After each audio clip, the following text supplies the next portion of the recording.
The story opens on a crowded city bus, where two aggressive skinheads step aboard and immediately target an elderly black man.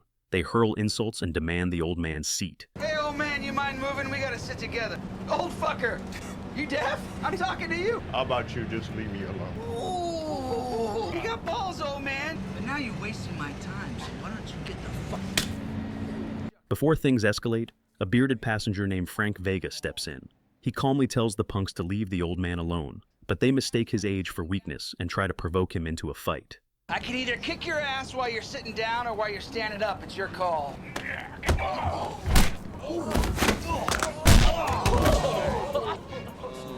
told you I didn't want to fight. Fucking told you.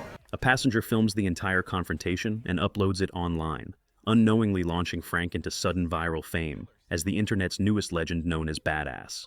Soon, his face appears on t-shirts, graffiti murals, and news segments. Strangers chase him down the street for photos, and even cops start treating him like a hometown celebrity, taking Frank on patrols with them. It's taken some getting used to. I don't think I'm a hero. I'm just a guy making $500 a month on disability trying to fit in. If this world had more people like my son, este mundo sería mucho mejor. But Frank's overnight fame tells only a fraction of who he is. Long before millions saw him as a hero, Frank grew up in a humble California farming family, spending his childhood helping his parents and dreaming of a quiet life with his sweetheart, Lindsay. They planned to marry once he returned from serving in the Vietnam War. But that war swallowed 10 years of his life. Frank spent 7 years deployed, and one of them as a prisoner of war, where he was beaten, tortured, and interrogated relentlessly. Yet he survived, scarred but unbroken, returning home with injuries that would change his life forever. When he finally made it back and was discharged from the hospital, Frank went straight to Lindsay's house, only to discover that she had married someone else and had 2 children. The shock devastated him, but he tried to rebuild his life. He applied to the police academy, hoping his combat experience would help him earn a real career, but his injuries disqualified him. Job interviews went the same way, rejection after rejection. Eventually, Frank resorted to selling hot dogs on the streets. 40 years go by, and Frank's life has slipped through his fingers. His small livelihood eventually collapses when a slick new gourmet hot dog truck steals his customers, leaving Frank with no home, no business, and no direction. So, the man the internet now worships as Badass is really someone who has endured decades of disappointment, heartbreak, and hardship. And although the world suddenly sees him as a symbol of strength, Frank himself has never felt more alone. Everything begins to change when tragedy strikes 3 months later. His mom passes away, leaving Frank with her pet dog. And to my boy Frank, I leave you my house, and of course, my beloved dog Baxter. You robbing houses now, Vega? You gotta make a living some way. My condolences about your mom. We got you this. I didn't know how good looking I was. Yeah, me neither. Hey, if you need anything. Thanks, bro. Badass.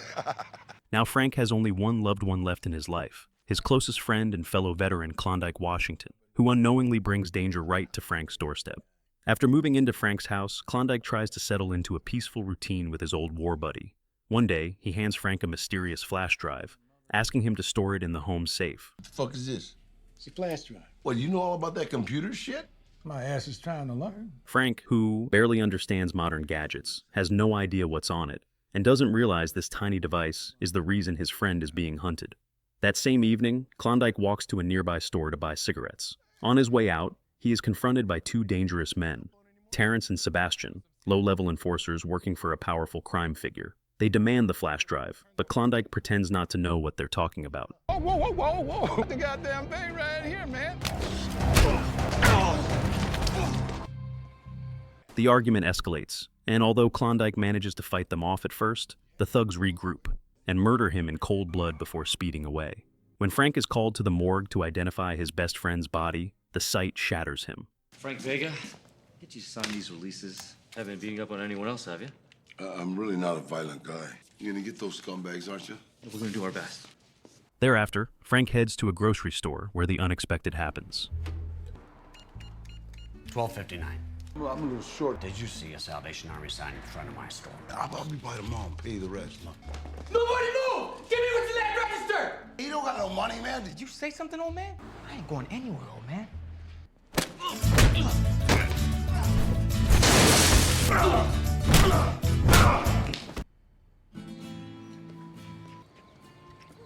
The next morning, Frank begs the police to push hard on the investigation, and Officer Mellark, a cop who admires Frank, tries to reassure him that the department is doing everything it can. But as days pass with no progress, Frank's confidence in the police begins to crumble. One night, Frank speaks with his neighbor, who reveals that her own brother was murdered in the same area where Klondike died, and the police did nothing meaningful to solve it. This hits Frank hard. Soon after, he watches a news report showing that a young white man was killed elsewhere in the city, and that case was solved almost instantly. The message became clear for Frank. The police choose which cases matter. Klondike's murder, like many others in his neighborhood, is being ignored. Frank marches to the station to confront the officers directly, demanding answers. Once again, they claim to be working on it. But Frank has lived too long, suffered too much, and lost too many friends to believe another empty promise. So, he makes a decision, one that defines everything that follows. If the police won't find Klondike's killers, Frank Vega will. Determined, he returns to the crime scene to investigate on his own. In the alley where Klondike was shot, Frank notices 3 clues: a spent bullet casing, a chain, and a locket containing a young woman's photo. It's not much, but it's more than the police have bothered to uncover. He takes the spent bullet casing and the locket to a gun shop. The shop owner examines the casing and tells Frank it's used only in specialized military-grade weapons, not anything typically sold to civilians. Then he spots the woman in the locket and immediately recognizes her. She's married to a man named Terrence, a known local criminal who lives just a few blocks away. The shop owner points Frank in the right direction. Frank visits Terrence's home, where a tired young woman answers the door with a baby on her hip. She explains that Terrence hasn't been home for weeks, leaving her alone with their 3 kids. Frustrated and exhausted, she finally mentions that one of her friends recently saw Terrence playing basketball at a nearby court. Frank thanks her and heads out. At the basketball court, Frank approaches a group of young men, Terrence's friends, and calmly asks where he can find him. Anybody know where I can find Terrence? Why don't you ask your mama? He probably cock-slammed her this morning. Instead of answering, they mock Frank and laugh at him. That's when Frank lets his fists do the talking. After a brief fight that leaves the group groaning on the floor, the young men drop their bravado and finally reveal what they know. They don't know exactly where Terrence is, but someone named Ronaldo might. Frank heads to Ronaldo's place, only for Ronaldo's nervous roommate to mistake Frank for a burglar. Once the confusion clears, the roommate explains that Ronaldo hangs out at a certain bar every morning. Frank makes his way there, but while en route, he runs into the dudes from the bus. Let me give you a hand with that. You want that in the trunk? Yes. Okay. What's up, homie? How you doing? Are you okay? Meanwhile, in another part of town, a meeting is taking place, one that connects directly to Klondike's death. Panther, a ruthless gangster and Terrence's boss, meets with Mayor Williams, a corrupt politician. Williams demands the return of the flash drive Klondike gave to Frank. That drive contains evidence of the mayor's illegal deals, including secret plans tied to oil drilling projects in the neighborhood. Panther explains that Klondike betrayed him. The veteran once worked for Panther's crew, stole the flash drive, and ran away. Now the mayor pressures Panther to recover it at all costs. Frank decides he's had enough action for one day and heads back home. He has dinner with Baxter. He jokes around with a kid who lives next door named Martin. Suddenly, the kid's parents storm out of the house fighting. The father rides off angrily. The mother is named Amber, and she has a bloody nose and a cut on her lip, but tells Frank she's fine. Frank insists that she let him clean her wounds at his place.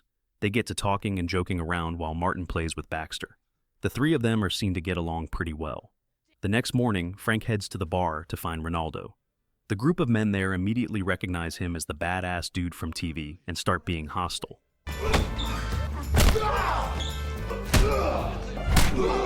The bar owner stops the fight and tells Frank that Ronaldo is upstairs. Frank knocks down the door and politely tells Ronaldo he just needs help finding Terrence. But Ronaldo pulls out a knife and forces Frank's hand. Dangling Ronaldo halfway out a window, Frank demands to know where Terrence is, and Ronaldo spills everything. Terrence has been spending time with a woman named Tatiana, who works at a nearby massage parlor. That's where Frank should look next. Frank heads back home, and Officer Malark pulls over on Frank and asks him to get in. He tells Frank that he's been causing too much trouble around town, and that the department almost issued a warrant for his arrest. They get into an argument, and Frank walks away upset. He walks into his home to find that his house has been turned upside down. A huge man grabs him from behind. He demands the flash drive Frank was given by Klondike, but Frank denies any knowledge of it. Frank breaks free and tosses the man out the window. Shortly after, he goes to meet Martin to help him see what's on the flash drive. Later that day, Frank follows Ronaldo's lead and heads to the Asian massage parlor where Tatiana works. He books an appointment under false pretense just to get close enough to question her. When he asks about Terrence, Tatiana panics. She clearly knows something, but refuses to talk. So, Frank waits outside until her shift ends and discreetly follows her home. When Tatiana slips inside her house, Frank tries to climb through a window, but a neighbor spots him and assumes he's a pervert breaking in.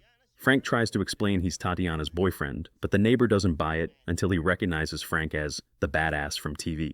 Suddenly starstruck, the neighbor apologizes, gushes about being a fan, and even tells Frank the back door isn't locked. Frank lets himself in and heads upstairs. Inside a room, he finds Tatiana and Terrence in the bed. Terrence grabs a gun but fires wide, and Frank manages to restrain him.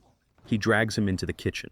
There, Frank forces Terrence's hand into the garbage disposal, threatening to grind all of it unless he answers.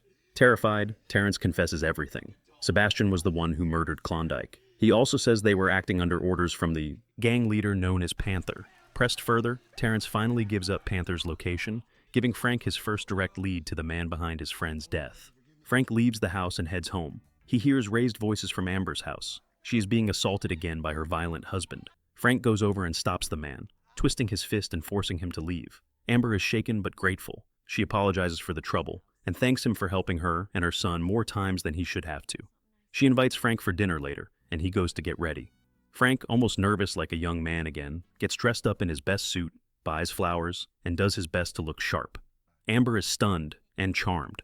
They share a lovely dinner in her garden, talking openly about their difficult pasts and the dreams they once had. They lean in for a kiss, but the moment is interrupted when Martin suddenly returns home early. Still, the three end up sharing a warm, family-like evening together. Frank invites them to crash at his place until he can fix their broken front door. Early the next morning, Frank meets with Officer Mellark, the only cop he trusts, and hands over the flash drive. Frank explains that Klondike died because of whatever was on that device, and asks Mellark for one last favor. If anything happens to him, Mellark should take care of his dog. Knowing he's about to commit violence he can't justify lightly, Frank goes to a church and quietly confesses to a priest, admitting he is preparing to do something serious. That evening, armed only with determination, Frank heads to the warehouse location Terrence gave him. The guards try to keep him out, but Panther recognizes Frank's voice and steps out of the shadows. Panther coldly reveals that Klondike was punished for stealing something important and demands to know where it is. When Frank refuses, they knock him out. Frank is strapped into an electric torture chair to suffer the same kind of brutality he endured as a prisoner of war decades ago. But torture no longer breaks him. Panther cranks up the voltage, screaming for answers, but Frank remains defiant. Furious, Panther takes out Frank's wallet and discovers his home address. He leaves the warehouse to search Frank's house for the flash drive himself, ordering his men to keep torturing Frank until he talks. Hidden in Frank's pocket is a matchbook Amber gave him as a gift. And just as Panther starts heading out, Frank breaks his hands free, lights the matchbook, and throws it onto some nearby oil barrels. The barrels explode and Frank frees himself. He runs after Panther and starts beating him up, but he cuts Frank with a blade and slips away. He hijacks a bus and speeds off. Frank sees this and jumps on another bus, whose driver willingly gives it up after recognizing the badass. Frank finds Panther's bus and chases after it. Both buses keep crashing into cars and causing serious damage to other structures on the street. Panther runs into a dead end and turns to face Frank. They charge at each other, but at the last moment Frank swerves, and his bus flips over while Panther's vehicle crashes into an oncoming train. But miraculously, both men survive. Panther takes off running, with Frank limping out after him. Along the way, Frank once again encounters the skinheads who made him famous.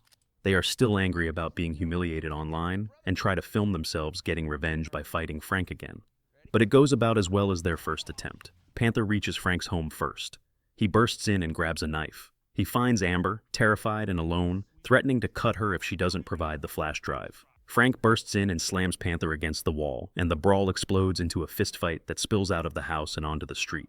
Panther, though injured, manages to land crushing blows that send Frank collapsing to the ground. Amber leaps onto his back, holding him long enough for Frank to rise again. Frank surges forward, unleashing everything he has left. The neighbors, who have witnessed the chaos, rush outside and applaud as Panther finally collapses in defeat.